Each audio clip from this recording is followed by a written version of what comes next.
아무도 나서지 않는다고 해서 나조차 아무것도 안 하면 아무것도 안 될 것 같아서 답답해서 나왔습니다. 당대표 선거에서 안 될 가능성이 매우 높다는 거를 압니다. 알지만 네.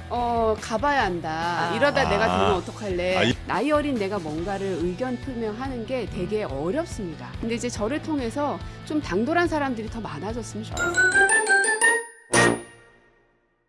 네, 이번 시간은 더불어민주당 당대표 선거 전당대회가 점점 하루하루 다가오면서 상당히 좀 예민해진 분들도 많으신 것 같은데 후보들 가운데는 지금 현재 스코어로는 조금 경쟁력에서 아주 앞서진 않으신 것 같은 고민정 의원님 모시고 당대표 네. 출마 관련된 이야기 여쭤보도록 하겠습니다. 어서 오십시오, 의원님. 네, 안녕하세요. 네. 너무 조심스럽게 얘기하네요. 그냥 해도 돼요. 꼴찌입니다. 현재 여론조사 결과는. 여론조사 결과 나오긴 했어요? 없었을 아직 거예요. 아직 출마를 좀 늦게 결정하셨으니까. 알겠습니다. 꼴찌인 것도 있던데. 있어요? 있죠. 나는 못 봤어요. 그래요? 그 보좌관들이 안 보여주시나 보네. 그랬네. 뉴스에서 안 걸려가지고. 자, 그리고 신영 기자도 함께 하겠습니다. 안녕하십니까? 네, 반갑습니다. 네. 자, 일단 당대표 출마 하시면서 청년 정치를, 청년에 대한 민주당이 더 청년에게 다가가야 된다, 이 메시지를 좀 강하게 주신 것 같은데 다른 후보들과는 조금 더 다른 모습이 제일 큰 게 그건가요? 네. 전 당사자성이 되게 중요하다고 생각했고요. 네. 방금 말씀 주신 것처럼 네. 뭐 제 상황이 녹록지 않다는 것도 당연히 압니다. 제가 바보가 아닌 이상. 네. 그래서 결심하는 데까지 시간이 좀 걸렸고요. 왜냐하면 질 게 뻔한 싸움에 내가 못하러 들어가냐 하는 생각 하죠. 저 정치 올해로 이제 10년이 됐는데 네. 계산할 줄 알고 다 대권 주자들이고 네. 그럼에도 불구하고 내가 왜 해야 되는지를 고민하는 게 시간이 좀 걸렸습니다. 그럼 지금 현재 당대표 선거에서 안 될 가능성이 매우 높다는 거를 압니다. 그래요? 네. 왜 나오세요? 알지만 네. 가봐야 한다. 이러다 내가 되면 어떡할래. 이러다 하는 내가 생각도 되면 있고요. 어떡할래. 그럼요. 그리고 또 하나는 우리가 늘상 청년들한테 얘기하는 게 그거죠. 도전해라. 실패를 두려워하지 말아라. 이런 얘기 참 많이 하잖아요. 네. 근데 정작 그 말 하는 사람들은 도전과 실패를 되게 두려워하죠. 제 모습조차도 그랬고. 사실은 제가 이제 40대 중반에서 이제 후반으로 넘어가는 나이인데 네. 일반 기업으로 따지면은 CEO급이거든요. 지금은 거의 제가 얼마 전에 기사도 보니까 현대차도 그렇고요. 뭐 삼성도 그렇고 이제 임원들의 40대 숫자가 거의 절반이고요. 실제로 그 승진시킨 것도 뭐 한 60% 정도 가량은 40대 승진을 시켰다 하는 기사를 본 적도 있어요. 네. 당연히 뭐 좋은 결과를 기대하고 출마하신 거지만 또 출마 자체의 의미도 있는 거잖아요. 또 민주당의 아니, 청년 그러니까 정치를 그만큼, 상징하기도 네. 하고. 네. 그만큼 이제 민간에서조차도 그런 강제화된 세대 교체가 이루어지고 있는데. 있다. 근데 이제 우리 당은 아무도 시도하려 하지 않고 아무도 바꾸려 하지 않는다. 답답해 죽겠다. 네. 그 마음에 나왔습니다. 그 축도 하나 있는 것 같고 언론에서 또 해석하기로는 어쨌든 이제 정청래 대표가 출마를 할 때 또 이제 뭐 문조 모시기 해가지고 또 이런 그거 이제 끝난 거 아니에요? 네, 그런 이제 호칭도 있고 근데 그거를 끝내기 위한 출마도 있는 거 아니냐. 그게 저로 인해서 끝나줄 수 있다면 뭐 너무 땡큐고요. 네. 근데 거기에 원래 같이 섞여 있었는데 내가 그거를 뽀겠다 이건 거잖아요. 네. 글쎄요. 뭐 그것까지 사실은 생각 안 해봤어요. 뽀겠다라기보다 이제 문재인 전 대통령이 이제 이재명 대통령이랑 또 청와대에서 면담도 하시고 네. 어쨌든 이제 최근에 민주당 전당대회 국면에서 이제 같이 끌어들여져서 이제 좀 언급이 되는 것에 대해서 좀 편하게 생각하지는 않으셨던 것 같은데 그래서 고민정 의원이 출마를 함으로써 고민정은 누가 뭐래도 친문이니까 좀 그 친문과 정청래의 연결고리를 끊기 위한 출마 아니냐라는 거죠. 근데 제 기억에는 그때 2017년에 제가 시작했는데요. 네. 그때 송영길 대표님이 우리 선대위원장이 되게 높은 자리였거든요. 예. 가장 가깝고 가장 핵심적인 자리에 계셨거든요. 그래서 나는 누구보다 송영길 의원님은 그 소위 말하는 친문이라고 네. 늘 생각하고 왔는데 지금 보니까 또 그렇지 않다고 그러셔서 손혜원 의원님은 한 번도 친문인 적은 없었던 것 같은데. 아니, 네. 저는 이제 그때 정치를 시작해서 네, 그런가 뭐 봐요. 중요 당직들을 많이 맡으셨으니까. 예. 네. 근데 그때 이제 김민석 의원님은 안 계셨으니까 잘 네. 모르는 것이고 그리고 정청래 대표님은 저랑 최고위원을 같이 하셨는데 그때 저랑은 굉장히 많이 부딪혔었죠.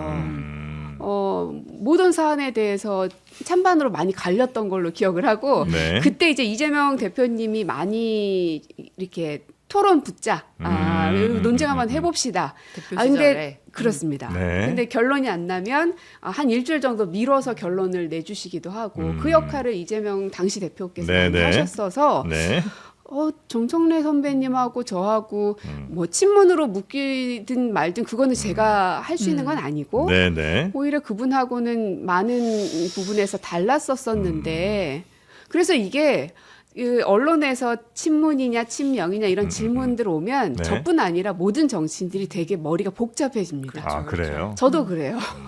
지금 현재 당대표, 그러니까 전당대 가장 이제 관심 받는 당대표 선거는 무엇을 가지고 싸우는 선거예요? 그러니까 어떤 분들은 자기 정치 하는 사람과 그렇지 않은 사람으로 이렇게 나누시는 것 같기도 하고, 혹은 검찰의 어떤 개혁에 관한, 그러니까 보안 수사권이 이제 이슈가 될 텐데 그런 것들을 이제 확실하게 끝내느냐 아니냐 뭐 이런 걸로 이제 다투시는 분들도 계신 것 같고, 네. 적통성 같은 걸 이제 주요 이슈로 보는 분들도 계신 것 같은데, 우리 의원님께서는 이번 당대표 선거는 무엇을 두고 싸우는 싸움입니까? 이제 86은 물러나고 네. 전면 교체하자, 인적 쇄신하자 하는 겁니다. 아, 그건 이제 의원님의 생각이시고, 근데 그게 이번 당대표 선거의 주요 이슈는 안 되지는 않을까? 이게 될까요? 글쎄요, 되게 만드는 되게 게 제 만드시는 역할일 거고. 거고, 그것 말고도 정책적인 부분도 네. 모든 게 다 청년에 가다울 수밖에 없는데요. 저는 부동산도 늘 세금만 가지고 논쟁하는 것이 조금 답답합니다. 왜냐하면 저만 해도 아직 이제 전세로 계속 살고 있는데 네. 전월세 대책은 마땅하게 논쟁이 잘 붙질 않는 것 같아요. 그러나 늘상 보유세나 양도세에 대해서는 아주 치열하게 경론을 펼치죠. 네. 그리고 공급 같은 경우도 공급하자는 이야기는 여든 야든 누구나 다 합니다. 그러나 저는 서초동에 있는 대검 같은 거 왜 지방으로 안 내려보냈는지 도저히 이해할 수가 없거든요. 굉장히 공격적으로 공급에 대한 논쟁이 있어야 된다고 생각합니다. 그래서 이런 부동산 이슈도 네네네. 제가 이렇게 말씀을 드리지만 많은 반대들이 있을 수 있죠. 예. 하지만 우리가 논쟁을 펼쳐야 되는 것은 네. 적통이네 뭐네 약을 먹었네 안 먹었네 이게 중요한 게 아니고 예. 부동산에 관심이 있으면 도대체 이것을 보유세로 전선을 칠 거냐 아니면 공급에 전선을 칠 거냐 전월세를 칠 거냐 거기에 대한 논쟁이 아주 치열하게 있어야 되는데 지금 그렇지 않아 보여서 문제의식이 있는 겁니다. 그럼 이제 공공기관 같은 걸 아주 적극적으로 내려보내서 그런 자리마다 이제 거주를 할 수 있는 있게. 공간들을 좀 늘리는 게 청년 좋은 방법이라 신혼부부 생각하시는 주택으로 거군요. 대거 넣는 거죠. 네. 근데 그런 주요 공공기관들이 뭐 예를 들어 뭐 한 천안쯤으로 내려가게 되면 그런 수사를 받아야 되는 사람들이나 이런 사람들이 다 가야 되는 건 아닐까요, 혹시? 그렇진 않나요? 뭐 그럴 수도 있겠지만 네. 꼭 서울에 있어야 할 이유가 있나요? 아, 왜 수사는 꼭 서울에서만 받아야 되나요? 서울과 경기권에 이제 전체 인구의 뭐 절반 정도가 이제 있다 보니까 아마 편의성 때문에라도 있지는 않은가 싶은 생각이 들기는 합니다만. 그거 아닐 것 같아요. 아, 그렇습니까? 네, 왜냐하면 뭐 KTX도 있고요. 음. 이제 그 국회도 네. 세종으로 내려갈 준비를 하고 있지 않습니까? 네네네.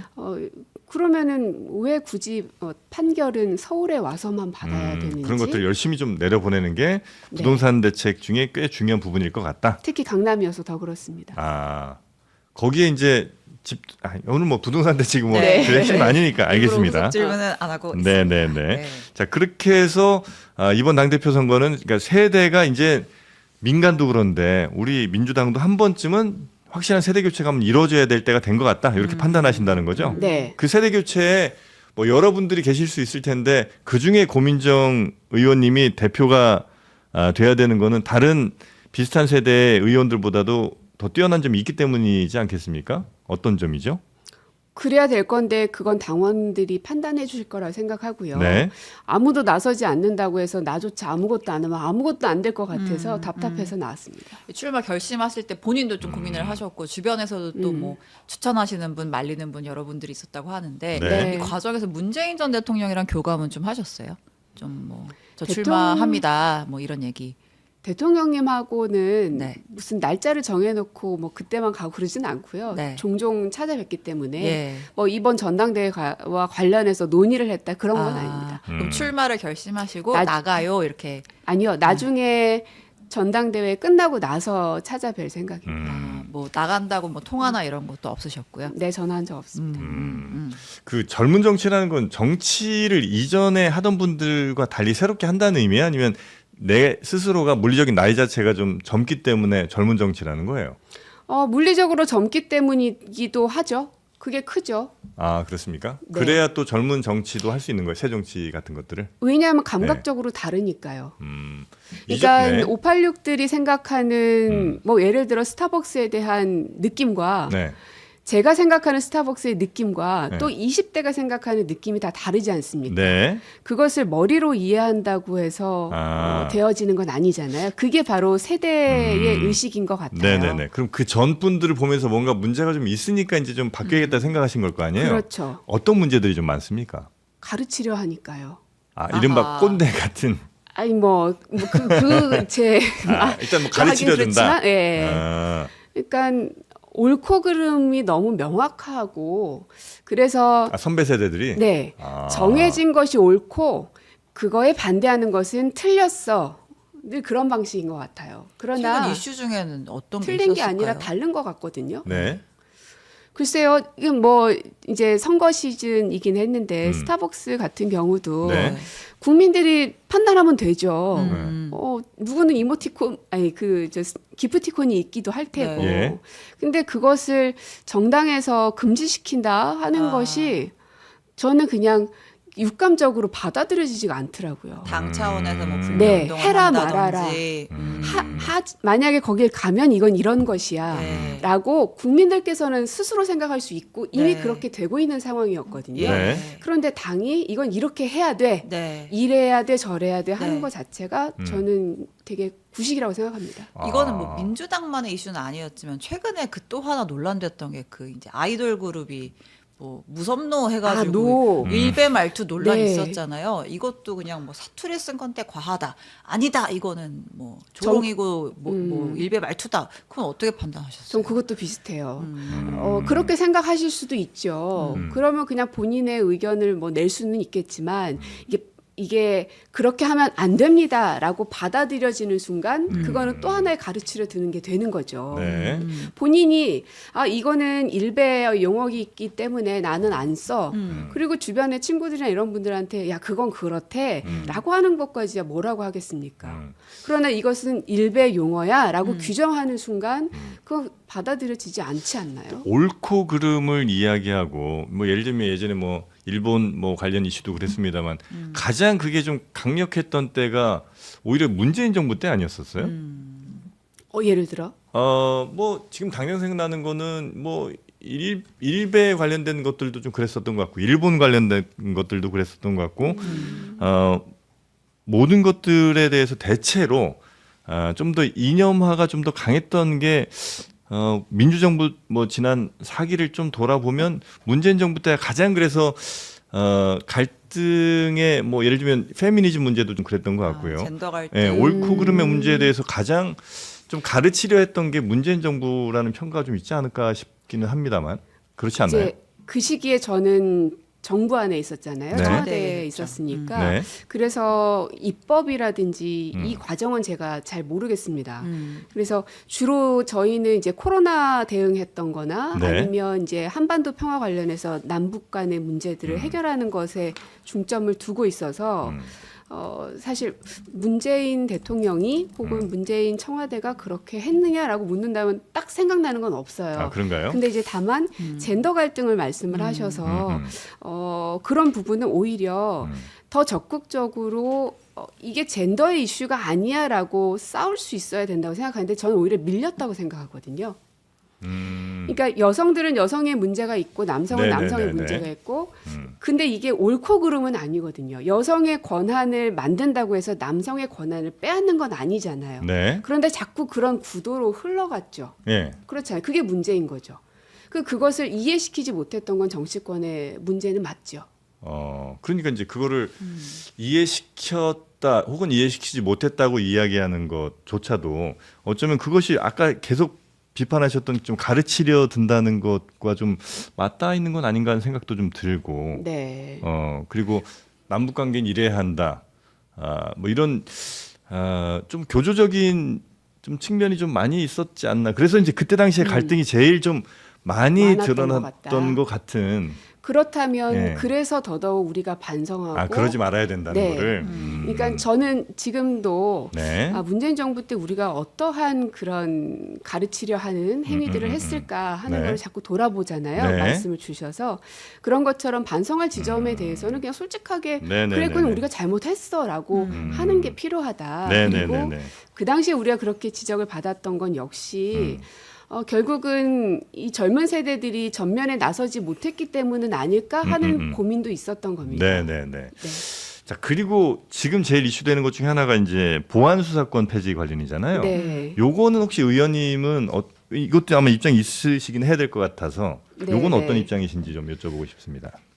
이거는 지금 당에서 보안 수사 요구권으로 하는 것으로 이미 벌써 한참 전에 결정이 네. 된 거거든요. 근데 이 보안 수사 요구권이란 이름 안에 얼마나 정밀하게 강화된 것으로 들어갈 건가 안 들어갈 건가가 지금 이슈일 것 같아요. 이름이 뭐가 됐든 간에. 네네네. 근데 지금 이제 보안 수사 요구권으로 저희는 정리를 했기 때문에. 네.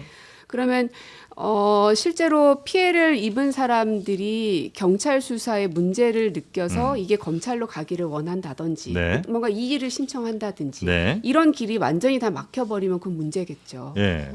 저는 오히려 이 검경 수사권 조정 과정 중에서 이 보안 수사권 문제까지 나온 건데 네. 우리가 중점적으로 다뤄야 될 건 경찰에 비대해진 이 권한을 누가 어떻게 견제할 수 있을 것인가에 가 있다고 생각하거든요. 네. 네. 그래서 첫째는 견제한 그 보안- 도구나 뭐 이런 것들이 있을까요? 기관이나 그렇죠. 도구. 뭐 예를 들어서 경찰위원회가 있기는 있지만 되게 유명무실한 걸 제가 알고 있는데 네. 그런 것들을 외부 인사를 해서 되게 강화하는 것도 필요할 것이고 그리고 아까 말씀드렸던 보안 수사 요구권 안에 네. 경찰이 못하든 의도적으로 안 했든 간에 그것을 이 결국 요구권은 이제 검찰이 갖고 있는 것이니까요. 네. 그 안에서 소화할 수 있게끔 해줘야지 모든 권한을 경찰에게 다 주는 순간 검찰이 권한이 비대해져서 이런 문제가 발생된 것처럼 네. 똑같이 또 반복될 거라는 우려는 네. 있습니다. 그러니까 우리가 걱정하는 것도 약간 좀 그런 측면이 있는데 맨 처음에 민주당에서 혹은 이제 당 대표가 정청래 당 대표였으니까 그분의 말씀이 당의 이제 입장이라고 이제 저희는 생각을 했었으니까 단 하나의 권한도 그러니까 숟가락 하나라도 주면 그거 갈아서 칼 만든다. 그러니까 검찰은 그 어떤 권한도 줘서는 안 된다는 게 기본 입장이었었던 거잖아요. 남기지 않겠다. 네, 그래서 이제 저렇게 되면 혹시 경찰의 권한이 너무 비대해져서 혹은 경찰이 뭔가를 잘못했을 때 혹여 우리를 보호해줄 어떤 작은 도구조차 없어지는 건 아닐까 하고 이제 걱정을 좀 했었는데 네. 당 입장은 지금 보안 수사 요구권은 좀 더 강화해서 주겠다는 거가 맞는 거죠? 갔으면 좋겠다는 겁니다. 저도 갔으면 지도부가 좋겠다는 아니기 거고. 때문에 네네네. 저도 이제 정청래 대표님이 바로 직전 대표였어서 네. 아무것도 주지 네, 않겠다고 선을 긋는 모습으로 자꾸 보여졌어서 네. 저도 좀 우려가 있고요. 그러셨구나. 예. 그래서 이 보안 수사 요구권 안에 네. 그런 문제점들을 해소할 수 있는 장치들을 반드시 넣어야 된다. 네. 그래서 지금 법사위에서는 그 각계 그 연결되어 있는 거기에 이제 적용을 받아야 되는 뭐 예를 들어 성폭력 피해자라든지 네네네네네. 이런 분들을 계속 만나면서 의견 청취를 하고 있는 걸로 알고 있습니다. 근데 저는 이제 이런 식으로 이제 보안 수사 요구권으로 가는 거, 보안 수사권 자체는 폐지하고 수사권은 주지 않되 여러 가지 대안을 마련해 가는 과정에서 이게 계속 뭔가 저희가 이제 정부 조직 개혁을 하고 한 과정에서 계속 옥상옥 구조로 뭔가 외부 기관이 늘어나고 또 뭐 무슨 기구가 생기고 이렇게 하는 게 과연 효율적인가 하는 의문이 또 하나 있고 그다음에 네. 과연 이게 보안책으로서 역할을 제대로 할 수 있을까라는 생각이 들기도 하거든요. 그러니까 네. 지금 예를 들어서 뭐 차규근 의원안, 뭐 김용민 의원안도 있지만 TF에서 이제 최종적으로는 어쨌든 보안수사 요구권은 더 강화해 나가는 방향으로 간다는 컨센서스 있는 것 같은데 여기서 말하는 것들이 다 명확하지가 않아요. 예를 들어서 보안수사의 시한은 뭐 원칙적으로 1개월 내로 하고 네. 그리고 만약에 그것조차도 제대로 이행이 안 된다. 경찰이 일을 안 하고 뭉갠다 하면 다른 수사기관으로 사건을 이관하겠다. 다른 수사기관이 어디를 말하는 건지. 그리고 이걸 이행을 한다 만다 하는 거는 뭐 우리가 증거 찾아오라는 거 더 해와 뭐 어느 정도까지 해와 이게 수사가 미진하다고 판단한 건지 이건 누가 판단을 하는 거며 그러니까 이런 것들이 좀 정확하지 않다. 정확하지가 않아서 이게 처음에 어쨌든 적용이 되고 나면 네. 실제 사건 당사자들은 엄청 혼란스러울 것 같아요. 맞아요. 네. 그래서 제가 계속 요구 드리고 있는 게 공청회가 됐든 토론회가 됐든 뭐가 됐든 공개적으로 한번 얘기를 하긴 해야 된다. 왜냐하면 이런 궁금증들이 풀리지 않으면 모든 국민이 당사자잖아요. 피해자일 수 있기 때문에 그러면 이게 직접적으로 연결되는 거라 우리가 역사적인 책임을 다져야 된다. 오히려 문제 있는 걸 뻔히 알면서도 숨기고 갔다가 나중에 터트리지 말고 네. 지금 차라리 내놓는 게 낫지 않냐. 네. 그래서 공개적으로 자꾸 뭘 했으면 좋겠다고 말씀을 드리고 있어요. 그래서 아마 대통령이랑 정성호 장관도 이 과정에 숙의라는 맞습니다. 표현을 계속 쓰셨던 것 같은데 네, 네. 이게 민주당에서도 그래 무슨 문제 있다고 지적한지 알겠으니까 뭐 법사위원들도 더 보완을 할 거야라고 하면서도 하지만 시한은 정해져 있어라는 거잖아요. 네. 근데 이제 뭐 지금 뭐 재헌절 앞까지 뭐 처리하겠다 이런 얘기가 있는데 이렇게 시한을 정해놓고 빠르게 속도전으로 간다면 제대로 된 수기가 이루어질 수 있는 건가 하는 의문도 있거든요. 그러니까 지금까지의 수기는 어느 정도 좀 해왔던 거는 있고 그러나 그게 지금 부족한 상황이기 때문에 재헌절로 못 바꾼 난 이런 거 안 했으면 좋겠어요. 근데 이제 공수처가 출범하는 날짜는 그건 박혀져 있잖아요. 네. 그거는 계산은 해야 됩니다만 공소청이 네. 정치권이 의도적으로 어떤 날을 박아서 하는 건 너무 옛날스럽다. 그런 게 어디 있습니까? 그 혹시 그렇게 날짜를 박아서 하는 게 사실 이게 검찰개혁 이슈가 이번 전당대회 여러 아젠다 중에 하나기도 하잖아요. 거기에 좀 영향을 미칠 만한 이슈여서 표심에. 그래서 사전에 좀 서두르는 건 차단하려고. 아닐까? 그러니까 얼마나 사전 차단이라기보다 이거를 강하게 밀어붙였을 때 네. 또 열광하는 지지층 분들이 있으니까. 그러나 제가 만나본 당원들은요. 네. 그걸 강하게 해야 된다고 말씀하시는 분들도 상당수 계시지만 지금 두 분이 말씀 주신 것처럼 그런 우려를 갖고 있는 분들도 상당히 계시거든요. 그분들도 다 당원이더라고요. 네. 그래서 제가 이번에 전당대회 하면서도 더 느끼는 건 목소리 없는 사람은 없다. 그게 들리지 않을 뿐이지. 네. 그러니까 우리가 해야 될 일은 들리지 않는 그 목소리를 어떻게든 끌어올리는 게 핵심이어서 네. 이 보안 수사권도 역시 들리지 않는 목소리를 자꾸 들으려는 노력을 해야 될 것 더 의견 듣고 같습니다. 수기하자 요 정도를 입장으로 네. 저희가 생각하면 될까요? 네. 알겠습니다. 그리고 선호 투표제는 아하. 네. 예, 어떻게 해야 됩니까? 이거 반대 입장이신 거죠? 아니요. 그거 이상하게 제가 그때 뭐라 그랬냐면 네.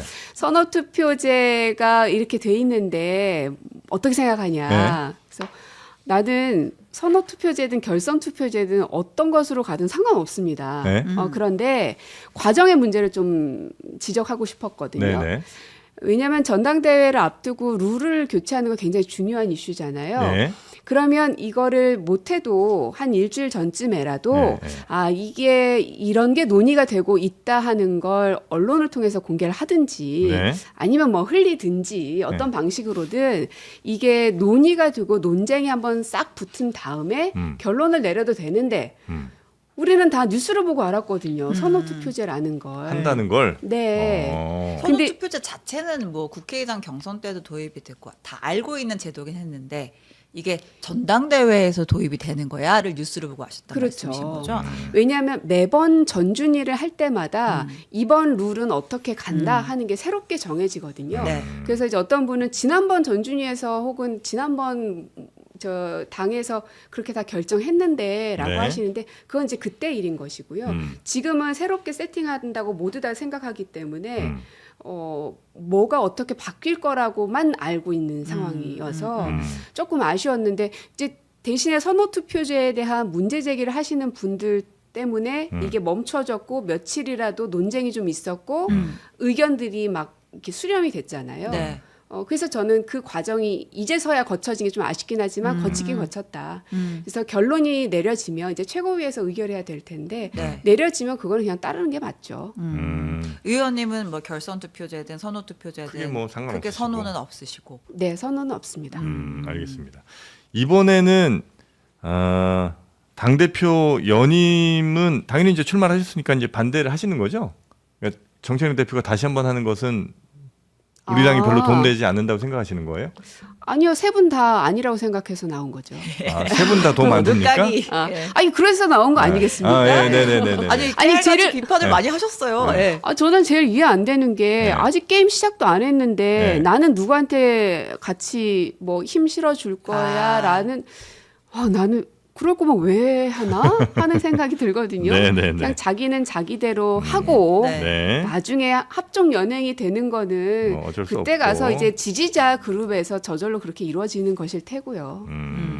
좀 그러지 말자. 그러니까 제가 그 느끼는 네. 86 그룹 선배들이 되게 정밀하고 전략도 잘 짜고 다 인정합니다. 네. 그래서 우리 당을 이마만큼 끌어온 것도 너무 감사하게 생각해요.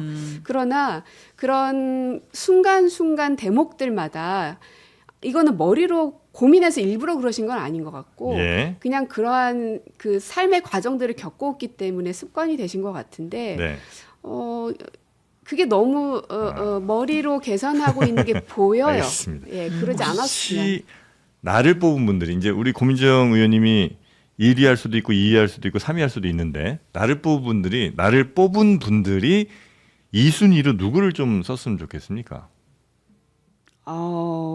글쎄요, 생각 안 해봤는데요. 아 그래요? 예. 세 분 중에라도 비교 우위를 가지신 분이 있지? 아니 왜냐하면 선호 투표가 될지 어쩔지 아직 결정 안 났으니까 아. 결선으로 갈 수도 있잖아요. 아 근데 전준위에서 결정된 게 아마 최고위에서 특별한 하자가 있지 않은 한은 아마 받아들여질 그럴 수도 거고 있겠죠. 그걸 갈 가능성이 좀 높아 보여서 그래서 만약에 이제 1순위로 우리 고민정 의원을 뽑은 분들이 2순위로 누구를 뽑으시는 게 비교 우위를 만약에 해보신다면 그래도 당을 위한 길이 이 길이다라고 생각하시는 분이 있을까 해서 여쭤보는 질문입니다. 꼭 당을 젊은 정당으로 만드는 게 저처럼 네. 육체적 나이가 젊어야만 되는 건 아니니까 네. 어쨌든 지금까지는 세 분의 모습에서 젊은 정당을 만들겠다는 절박함이 아직은 표출은 많이 안 돼서요. 네. 좀 더 보고 아. 젊은 정당을 진짜로 만들겠다는 진심이 보이시는 분이 2등이면 좋겠어요. 네, 알겠습니다. 그러니까 젊은 정당이라는 건 젊게 돌아가는 정당 아니면 젊은 사람들을 좀 둘 더 다. 네. 젊은 20, 30대층에게 민주당이 좀 무관심했던 건 사실이에요? 아니면 포인트를 잘 안 알려졌나요? 아니요. 포인트를 못 잡았던 것 같아요. 포인트를 못 잡았다는 건 어떤 의미죠? 그들의 마음을 공감하지 못했던 것 같습니다. 아, 관심은 많았어요. 그래 잘해야지 그랬는데 네. 그들이 뭘 생각하는지 뭘 요구하는지 몰랐던 것 같아요. 그거는 많이 생각을 못해서요? 아니면 생각 많이 했는데 감이 떨어져서인 거예요? 둘 다겠죠? 아 그렇습니까? 아 근데 젊은 그 당내에 또 많은 분들이 이야기는 목소리 좀 냈을 거 아니에요? 이렇게 하셔야 된다, 저렇게 하셔야 된다. 냈죠. 네. 저만 해도 아까 계속 스타벅스 얘기 나오는데 그때도 얘기했죠. 아, 그러지 내부에서. 마시라고? 네, 그러나 아. 뭐 받아들여지지 않죠. 아 그렇습니까? 그래서 이번에 이제 젊은 정당을 좀 만드시면 그렇다고 당 대표 한 명이 바뀌었다고 당이 갑자기 확 바뀌진 않을 거 아니에요? 맞아요. 네. 그렇긴 하나 네. 가장 앞에 나선 사람이 바뀌게 된 건 많은 것들을 영향력을 미칠 수밖에 없고요. 우리가 이제 맘다니 30대 시장을 보고 또 마크롱 40대 대통령을 보면서 네. 밑에 있는 나머지 장관들이 다 젊은 사람들로 바뀌진 않습니다. 그러나 그것이 보여주는 상징성은 분명히 있는 것 같고요. 네. 그리고 젊은 세대는 우리나라는 존댓말이 존재하는 나라다 보니까 늘 이 윗사람을 공경해야 되고 존중해야 되고 이게 너무 강하잖아요. 네. 그러다 보니 나이 어린 내가 뭔가를 의견 표명하는 게 되게 어렵습니다. 자꾸 눈치도 보게 되고 내가 버릇없어 보이면 어떡하지? 저 당돌한 녀석 같으니라고 막 이런 얘기 들을까 봐 네. 그러다 보니까 그냥 입을 닫고 그냥 안 하게 되고 한두 번 얘기했다가 그냥 말고 이러거든요. 네. 그게 우리 당에도 비슷했던 것 같고 아. 근데 이제 저를 통해서 좀 당돌한 사람들이 더 많아졌으면 좋겠습니다. 그 민주당이 다음 총선까지 가는데 가장 중요한 과제 중에 하나가 이제 2030의 지지를 다시 끌어오는 네. 걸 것 같아요. 만약에 당 대표가 되셔도 이제 그 젊은 층의 지지 끌어오는 정책들을 많이 펴셔야 할 것 같고 이제 그런 측면에서 또 하나 피해갈 수 없는 이슈가 이제 조국혁신당과의 통합 혹은 뭐 연대 이런 이슈가 있는데 네. 안 하고 싶다라고 말씀하시는 의원분들도 계시거든요. 근데 그 이유 중에 하나로 아니 지금 조국혁신당 2030 지지율이 그 송영길 후보도 엊그제 나와서 그 얘기를 했던 것 같은데 빵 프로다. 그런 당이랑 우리가 합당을 해가지고 어떻게 젊은 층의 지지를 더 얻을 수 있느냐 이제 이런 얘기를 하시더라고요. 질문 두 가지인 것 같아요. 이제 조국혁신당과 앞으로 어떻게 관계 설정을 하실 건지 그리고 이제 조국 대표에게 또 조언을 해주신다면 어떤 조언을 해주실 수 있는지. 아니, 왜냐하면 계속 이 논란에 막 이번에 그 일베 표현 네네. 논쟁에도 참여를 하시고 또 네. 하시니까. 일단은 모든 세대에게 다 지지를 받는 정당이면 굳이 그 당도 우리 민주당하고 통합하려고 하지 않죠. 독자적으로 거대 정당을 만들 수 있을 테니까요. 일단 그게 있고 저는 이제 조국혁신당이 됐든 진보당이 됐든 이 진보개혁 세력들이 무조건 연대해야 된다 하는 건 저의 신념과 같은 겁니다. 그러지 않으면 무조건 집니다. 문재인 정부 5년이 끝나고 나서 제가 돌이켜 보면서 가장 많이 반성했던 건 촛불 연대를 이뤄내지 못했던 부분이었거든요. 그거는 아까 말씀 주셨던 너무 가르치려 들고 네네네네네. 옳고 그름을 너무 나누고 네. 그렇게 해석할 수도 있을 것 같아요. 그러니까 진보 정당들과 민주당은 확연히 정책에 있어서 다른 결을 갖고 있는 것도 맞는데 그렇다 하더라도 우리가 함께 만든 정부였기 때문에 네. 정책을 구현해낼 때도 함께 할 수 있어야 되는데 그걸 온전히 다 해내지 못했던 것 같아요. 그냥 민주당 혼자만 하려고 했던 것 같아요. 그게 결국에는 윤석열이 탄생해 버렸고 많은 사람들한테 비판을 받았죠.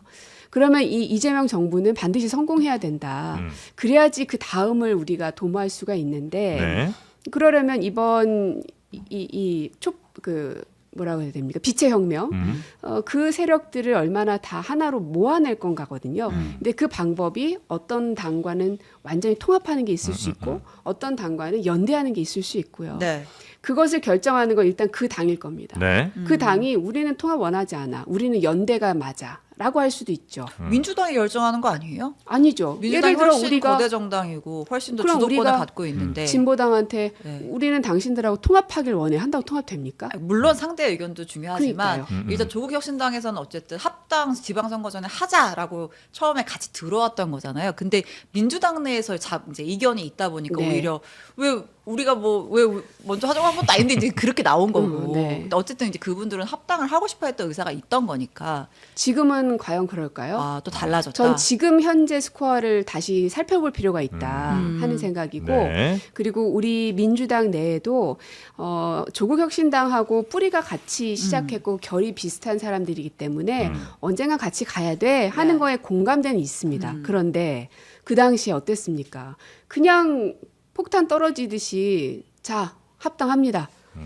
거의 그런 식이었잖아요. 그 과정에 있어서의 민주적이지 못했던 게 되게 폭력적으로 다가올 수밖에 없거든요. 그들에게. 우리에게, 우리 민주당에게. 그래요? 그래서 우리 민주당 당원들도 많은 사람들이 왜 지금 그것을 그렇게 급하게 해야 되느냐고 네네네네. 반대를 했던 거거든요. 네. 그래서 그 과정 관리가 그래서 중요한 겁니다. 그래서 지금 현재는 조국혁신당이 어떤 그 스탠스를 갖고 있는지를 아는 게 제일 중요할 것 같고요. 네. 그리고 우리 당내의 당원들의 그 의지도 어느 쪽에 더 무게를 갖고 있는지도 확인해야 될 것 같고. 그러면 네. 그 사이 정당은 아무것도 안 할 것이냐? 그러면 안 되고요. 지금 당장 우리가 해야 될 거는 연대의 정신을 다시 살려내야 됩니다. 네. 지금은 서로 감정이 너무 상해서 막 미워하는 게 너무 보이거든요. 그거는 국민의힘만 좋을 일이죠. 그래서 최대한 연대할 수 있게끔 그 정신을 다시 살리고 통합에 대해서는 아까 말한 그 두 가지를 확인한 이후에 네. 과정을 밟아가야 된다고 네. 그러면 생각해요. 조국혁신당에서 만약에 우리도 의사 있다라고 한다면 만약 당대표 되시면 합당 추진하시고요. 만약에 조국혁신당 하겠다? 네. 하겠다고 하면 우리 당원들에게 물어봐야죠. 그건 또 당원들에게 물어보시고. 당연한 거죠. 당원들이 동의하지 않는데 어떻게 합당이 가능하지가 않습니다. 그거. 네네네. 그러면 뭐 추진하시거나 이런 추진해 볼 수는 있겠죠. 추진해 보실 수는 있지만 일단 당원들 의견을 물어서 결정하겠다. 네, 네, 알겠습니다. 감정이 근데 가장 상한 이유는 왜 그런 거예요? 선거 과정 중에서 네. 각 지역별로에 있었던 여러 가지 사건 사고들 때문에 그러겠죠. 책임을 네. 묻기는 너무 좀 지난 일인가요? 누구에게? 감정이 이렇게 상한 데에는 네. 민주당 책임이 있을 수도 있고 아니면 아. 조국혁신당 책임이 있을 수도 있잖아요. 모두에게 있죠. 양쪽 네. 네. 그리고 합당을 만약에 나중에 추진하시게 되면 당대당으로 가는 거예요?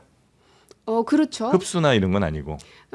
글쎄 이제 그 조국혁신당이 그걸 원할지 어쩔지는 그거는 아주 세부적인 이슈라서 우리가 정해놓고 할 수는 없을 것 같아요. 그렇습니까? 다만 어쨌든 네. 같이 갈 수 있는 방향성만큼은 흔들리지 말자 하는 생각은 있습니다. 같이 가는 같은 방향을 보고 간다는 거는 이건 변함없다. 네. 알겠습니다. 네, 네. 하여튼 전당대회 잘 끝까지 가시는 거죠? 네, 네. 네, 알겠습니다. 고민정 의원님 출마 관련돼서 이것저것 여쭤봤는데 혹시 뭐 불편하셨던 질문 있을까요? 아니요, 저희가 없습니다. 신뢰가 됐다거나. 아유, 없습니다. 없습니다. 알겠습니다. 그렇게 양해해 주시면 대단히 감사하겠고요. 네. 또 머지않아 뵙도록 하겠습니다. 고맙습니다. 네, 고맙습니다. 네, 고맙습니다.